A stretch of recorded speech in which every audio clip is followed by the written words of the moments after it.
ఏర్పాటయ్యే ఈ టీకాల కేంద్రంలో బ్యాక్టీరియల్ వైరల్ వ్యాక్సిన్ ప్రొడక్షన్ ప్లాంట్లు, క్వాలిటీ కంట్రోల్, యానిమల్ టెస్టింగ్ ల్యాబ్లు, R&D, యానిమల్ బ్రీడింగ్ సెంటర్ వంటి వాటితో పాటు స్టాఫ్ క్వార్టర్స్ కూడా నిర్మిస్తాం.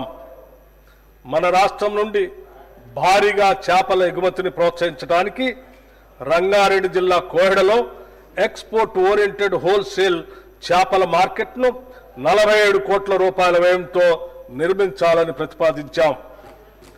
రాష్ట్రంలో మేలుజాతి పాడి పశువులను వృద్ధి చేయడానికి రంగారెడ్డి జిల్లా కంసాన్పల్లిలో ఒక కొత్త ఫ్రోజన్ సెమెన్ బుల్ స్టేషన్ను 21 కోట్ల 6 లక్షల రూపాయల వ్యయంతో నిర్మిస్తున్నాం. దీని అతి త్వరలోనే అందుబాటులోకి తీసుకొని వస్తాం. దీని ద్వారా సంవత్సరానికి సుమారు 10 లక్షల ఫ్రోజన్ సెమెన్ డోసుల ఉత్పత్తి సామర్థ్యం ఏర్పడుతుంది. పశుసంవర్ధక శాఖకు ఈ బడ్జెట్లో 1674 కోట్ల రూపాయలు ప్రతిపాదిస్తున్నాము. భూమి అనేది ఒక స్థిరాస్తి మాత్రమే కాదు, అది ఒక భావోద్వేగం.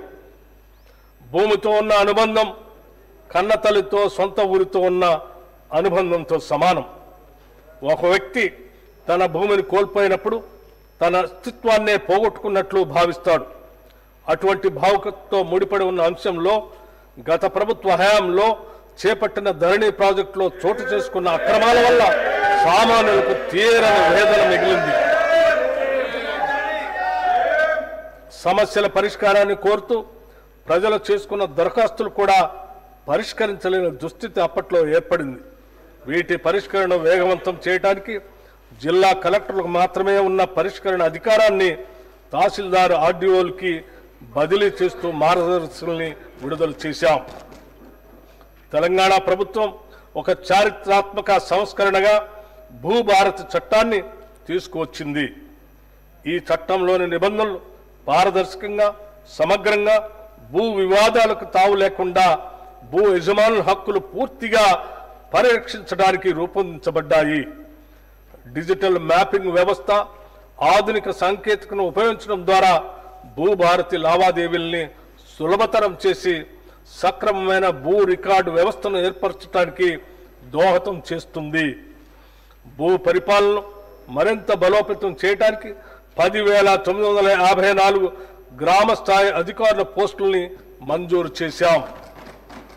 దీనితో క్షేత్రస్థాయిలో రెవెన్యూ అధికారుల పాత్రని పునరుద్ధరించి భూ సమస్యలను వేగంగా పరిష్కరించే సమర్థవంతమైన పాలనా వ్యవస్థని తెస్తున్నాం.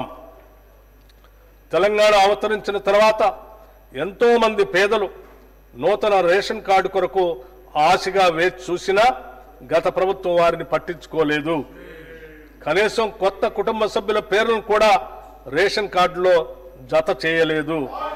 ప్రజల ఆకాంక్షలను గుర్తించిన మేము అర్హులైన వారందరికీ రేషన్ కార్డులు ఇవ్వాలని, వారికి సన్నబియ్యం కూడా ఇవ్వాలని, నూతన రేషన్ కార్డులు జారీ మరియు అదనపు కుటుంబ సభ్యుల పేర్లను నమోదు చేసే ప్రక్రియ ఈ సంవత్సరం జనవరి 26 నుండి ప్రారంభించాం. పౌర సరఫరా శాఖకి ఈ బడ్జెట్లో 5,734 కోట్ల రూపాయలు ప్రతిపాదిస్తున్నాం. విద్యతోనే సామాజిక అభివృద్ధి సాధ్యం. ముఖ్యంగా పేద మరియు వెనుకబడిన తరగతులకు చెందిన పిల్లల సురక్షిత భవిష్యత్తుకి విద్య ఒక దారిని చూపుతుంది. ఇది ప్రగాఢంగా నమ్మిన యూపీఏ చైర్పర్సన్ నాటి శ్రీమతి సోనియా గాంధీ గారు మరియు ఆనాటి భారత ప్రధాని దివంగత డాక్టర్ మన్మోహన్ సింగ్ గారి నాయకత్వంలో ఉచిత విద్యా హక్కు చట్టం 2009లో చేశారు. ప్రస్తుతం తెలంగాణలో 1,023 ప్రభుత్వ రెసిడెన్షియల్ పాఠశాలలు ఉండగా వీటిలో 662 పాఠశాలలకు సొంత భవనాలు లేవు. అనేక గురుకులాలు, అరకొర సౌకర్యాలున్న భవనాల్లో వందలాది మంది విద్యార్థులతో సరైన టాయిలెట్ సదుపాయం కూడా లేకుండా నడుస్తున్నాయి. వర్గాల వారీగా ప్రత్యేక రెసిడెన్షియల్ స్కూల్స్ ఉన్నప్పటికీ వాటి మధ్య విద్యా ప్రమాణాల విషయంలో, మౌలిక వసతుల విషయంలో సారూప్యత లేదు. ప్రపంచవ్యాప్తంగా విద్యా వ్యవస్థలో పెను మార్పులు చోటు చేసుకున్నప్పటికీ మన ప్రభుత్వ పాఠశాలలో దశాబ్దాల కాలం వెనుకబడి ఉన్నాయి. ఈ పరిస్థితులను సరిదిద్దటానికి సామాజికవేత్తలు విద్యావేత్తలతో చర్చించి మన ప్రభుత్వ విద్యా వ్యవస్థను మరియు భావితరాలను అత్యుత్తమ రీతిలో తీర్చిదిద్దే విధంగా young India integrated residential schools ని రూపొందించాం. కులం, మతం లేదా ఆర్థిక స్థితిగతులకు అతీతంగా విద్య మాత్రమే కాకుండా విద్యార్థుల యొక్క మానసిక శారీరక అభివృద్ధికి అంటే హోలిస్టిక్ డెవలప్మెంట్ కి దోహదపడే విధంగా ఈ స్కూల్స్ ని ఏర్పాటు చేస్తున్నాం.